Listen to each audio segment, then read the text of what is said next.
Spain 2018, Part 1, Zaragoza.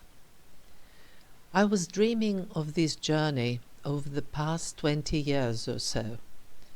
I can't recall when and under which circumstances I heard of the Way of St. James for the first time, but I know that it was a long time ago, and since then I have mused about going on this trip.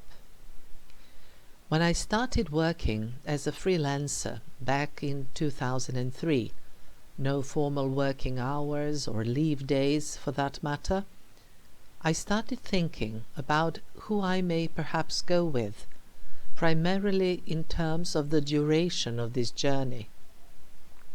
So I thought of who may have the time to come with me, as well as who I would actually like to go with. The years have passed, and imagine, I haven't become any younger, so I had to take that into consideration as well. Although I'm generally speaking a reasonably healthy person, I still had to consider the fact that I could not foresee in which direction my health was going to go, and I thought that it would be better, if I wanted to do this at all, to do it as soon as possible. Thus, a couple of years ago, I started thinking about this seriously, but that year my work engagements, for no reason whatsoever, rather slowed down, and I simply gave up the idea. Not entirely, though. Every now and then I would buy some things having specifically this journey in mind. But let me actually clarify what this is all about.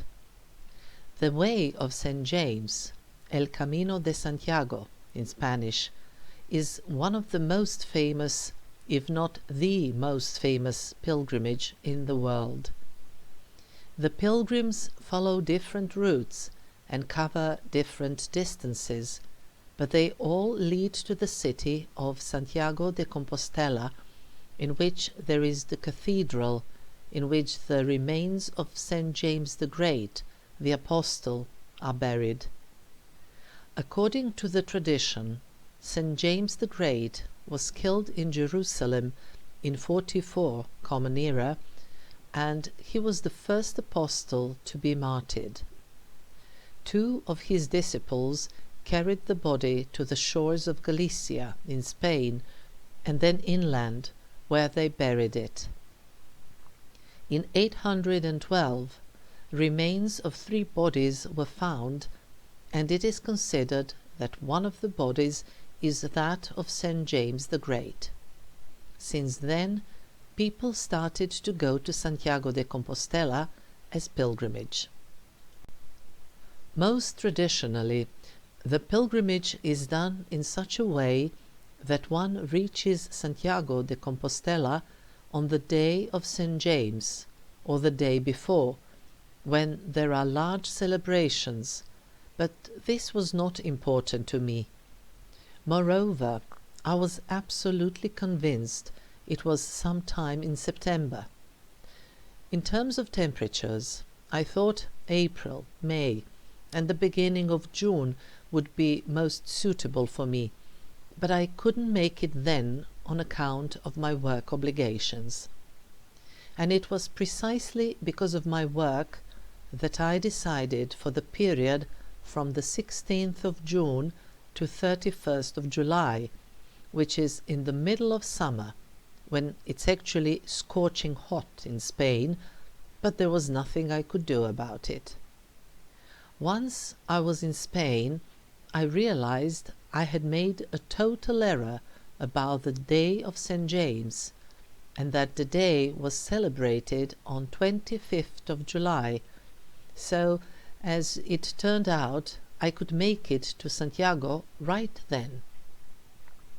This, in turn, also suited me, since I would have a little bit more time, around a week, for some other plans I had in mind. I also thought of this as the ultimate proof that I was doing the right thing, since, if I can say the higher powers, obviously wanted me to get to Santiago right at the time of the celebrations. By the way, the Serbian Orthodox Church celebrates the day of St. James the Great on the 30th of April according to the Julian calendar, which is 13th of May according to the Gregorian calendar. The pilgrimage is done by walking, riding a bicycle, or riding donkeys or horses, which is the preferred method by the people who want to do it in the most authentic or traditional manner. Also, very often, and obviously traditionally, people do this journey for religious and or spiritual reasons, but there are a lot of people, like me, who do it because they feel like it. Namely, this is a traditional Catholic pilgrimage, and by tradition I'm Serbian Orthodox Christian, although I'm not a practicing believer. On the other hand, at the physical level, this was certainly supposed to be a test of myself, facing my own perseverance and stamina, and a unique challenge in my life. In this regard, my only expectation and hope were to sustain. I hoped it would not happen that at some point I would have to give up for any reason whatsoever. From the spiritual side, if I can call it that, since I'm not immune to this either, I first thought this could be my great work, but then I gave up thinking about it, and eventually, in the sphere of the spiritual, I didn't have any expectations at all. I was supposed to go on this trip and not to deal with any expectations of any kind. And finally, a few years earlier, a friend of mine mentioned that he might want to go on this trip, but he was interested only in walking some 100 kilometers. Also, another friend from high school mentioned that she would like to do the way and asked me if I would be interested in this. I told her I was, and it stayed at that. Afterwards, I had a few more months to think about this project, if I can call it that, and I finally realized that in fact I wanted to do this journey alone. Serbia and Belgrade are not well connected with Spain, except for a low-cost airline company, which at the time connected Belgrade and Barcelona only during summer. But I decided to fly precisely in this way in order to avoid changing planes.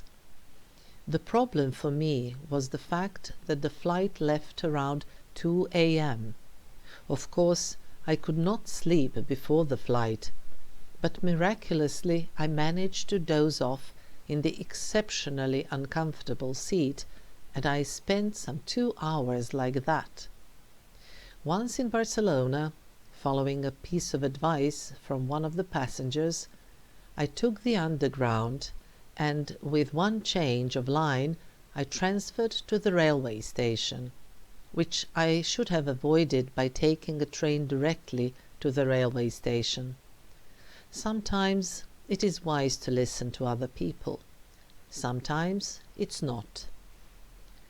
I bought a ticket for the first train to Zaragoza, and that was a very comfortable solution, so I even managed to sleep for more than an hour.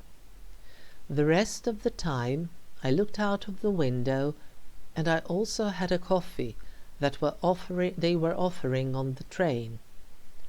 In Zaragoza, I took a public bus to transfer to a small hotel in which I had booked a room, but I had to wait until noon in order to get the key. Still, it meant enough that I could leave my large backpack at the reception while taking the small one with me as I walked to the Nuestra Señora del Pilar square, where I finally sat down in order to eat something. I enjoyed the respite, but I was still very sleepy. On the other hand, there was no other solution, so I eventually decided to walk to the nearby Basilica Nuestra Señora del Pilar, which was right across from the bar in which I enjoyed my rest. According to the tradition, in 40 CE, St. James the Great, who was on the territory of the present-day Spain at the time, before returning to Jerusalem, where the Romans beheaded him, had an apparition of the Virgin precisely in this spot. As a proof of her apparition, the Virgin left a pillar behind her, and later a basilica in which there is this pillar preserved was built here, and for this reason the church is called the Basilica of Our Lady, or the Virgin of the Pillar, which at the same time is the second cathedral in the city. After a brief walk around the church, I also went to the Ebro River, and then I also remembered that there is a very pretty stone bridge in Zaragoza, Puente de Piedra, originally built in the first half of the 15th century, so I went to the bridge as well, taking it to cross to the other side of the river. The day was perfect, sunny, without any clouds. It was warm, but all the time there was a fresh wind, so it was not too hot. Still, at this point, it was already the time for me to head back to the hotel that was ideally located in the center. So after the formalities about the registration, I took a shower and went to bed. Although I woke up rather drowsy after some 3 hours, I still thought I had slept enough. So I got up and headed for Aljaferia, stopping along the way to have a strong coffee and wake up a little more. Aljaferia was originally built as a palace of the Moorish rulers. It was later taken over by the Christian rulers, and today it is the seat of the Aragonese regional parliament. Still, it is also an important cultural and historic monument, a part of the cultural property that is in the UNESCO's World Heritage List as the Mudéjar architecture of Aragon, and therefore it is open to public. So I went to visit it this day. Although I got there in time to join a free-of-charge tour in Spanish, I still decided to take an audio guide in English. I understood the details better in this way, plus I could go at my own pace, and this day it was slowly and at ease. These types of buildings are for me incredibly beautiful. Years ago I was particularly enchanted by the Córdoba Cathedral, and the Mudéjar style, as a mixture of Moorish and Christian influences, developed after the Christians won back the territories ruled for a while by the Moors, is one of the most harmonious architectural and artistic style for me. So, while standing in a yard of the Moorish part of the palace, I could not stop enjoying the place. Still, at some point, I continued following the visiting tour. Towards the end of my visit, I suddenly felt very weak. That was not pleasant, especially when you are traveling, and especially when this is happening already on the first day of a very specific and long journey. I consoled myself that this was all on account of the major sleep deprivation. Once I had finished with the visit, I went to a nearby square where there was a bar with a nice garden, and I sat there, putting my feet on another chair and resting a little. I knew I could not really fall asleep at 6 p.m, plus I had to eat something, so slightly refreshed I managed to get to El Tubo, a part of the city which constitutes the center of the nightlife and entertainment.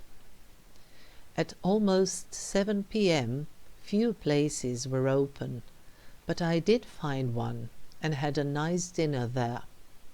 Soon I went back to my hotel room, and not much later I went to sleep. During the night, my brain got some rest from the lack of sleep, so it started to be more active. Enough for me to remember a dream. I dreamt that I had decided to give up on my travel into space in some capsule. I was supposed to fly by that capsule and to come back, and it was all organized by a friend. The technical support was in hands of a group of audio technicians with whom I cooperate from time to time. In other words, one layman next to the other. When I suddenly woke up, I was not delighted. I also knew where these thoughts came from. Namely, I was seriously worried because of the weight of my backpack. Although I was sure I had taken only the bare minimum of things, planning to wash it all during the pilgrimage in order to have clean clothes on me, instead of targeted 11 kilos in total, all of my things, the big and the small backpacks, had a total of almost 20 kilos. As I was waiting in line at the railway station in Barcelona, I saw two young men for whom it was clear by the emblems they had on them that they were going on the way of St. James. But their backpacks combined were not as large as my big one alone. I don't know how people manage to travel so lightly.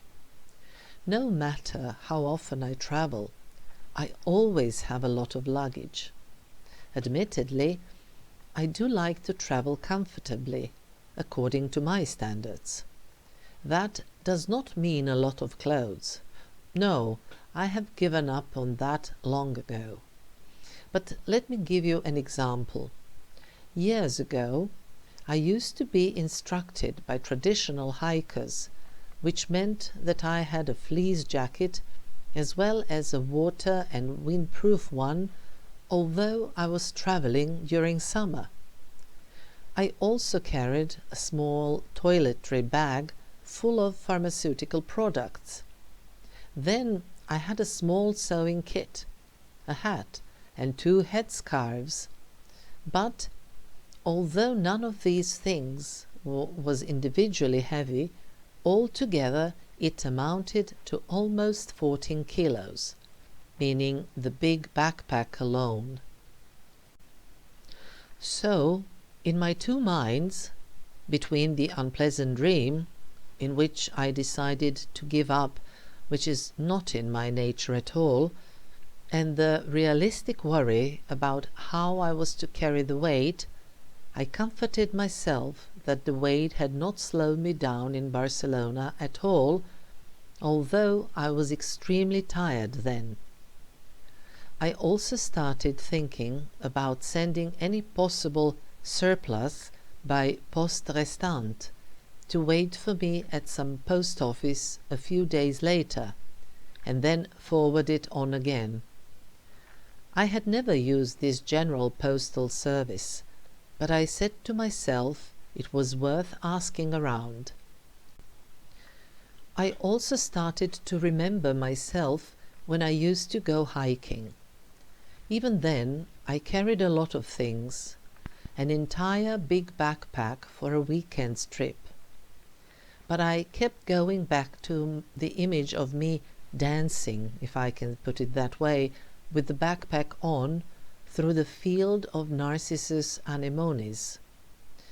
This image was immediately covered by the voice of a friend of mine telling me, "But you are no longer that young."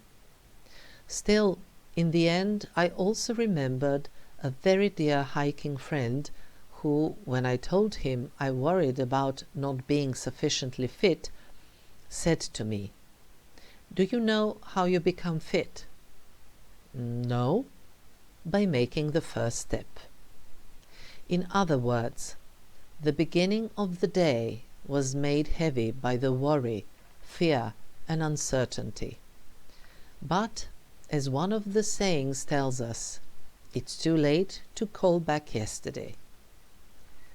After the leisurely awakening, I got out where I faced a very strong and rather chilly wind. Since I had clothes for all seasons, there, it was good after all that I brought all those things. I was fine and went for a walk in order to see a few churches built in the Mudéjar style. These churches, concretely, are not in the UNESCO's list, but they were very nice nonetheless. Still, my main destination was one bridge across the Ebro River. From there is a lovely view at the stone bridge and the Nuestra Señora del Pilar Basilica. I still felt heavy, burdened by all those thoughts, but here I decided to try to lift myself, so I started singing a lovely song, Od Ebra do Dunava, from the Ebro to the Danube. That was entirely appropriate, as I, as a woman living close to the Danube, watched from a bridge over the Ebro towards the center of Zaragoza, and felt the need to start myself and bring hope and joy into my existence. I walked a little along the other bank, where it is possible to go down to the river itself. Although the site was essentially the same, I could play a little bit with the photo-taking. And then I went back to the Nuestra Señora del Pilar Square, where I had a coffee and breakfast, writing a little in my travel journal and waiting for the end of the Mass at the Cathedral Laseo in order to visit it. However, the Mass lasted for quite a while, and I was not in a mood to wait for too long. After all, I saw myself only as passing through Zaragoza, so I thought I needn't be a proper tourist and see it all. Finally, I could leave something for the next time I come to visit Zaragoza. Close to the hotel I had stayed at, I had another coffee, and soon I packed up and took a public bus in order to get to the coach station. I had already bought a ticket to Jaca through the internet, so all I had to do was wait for the intercity coach.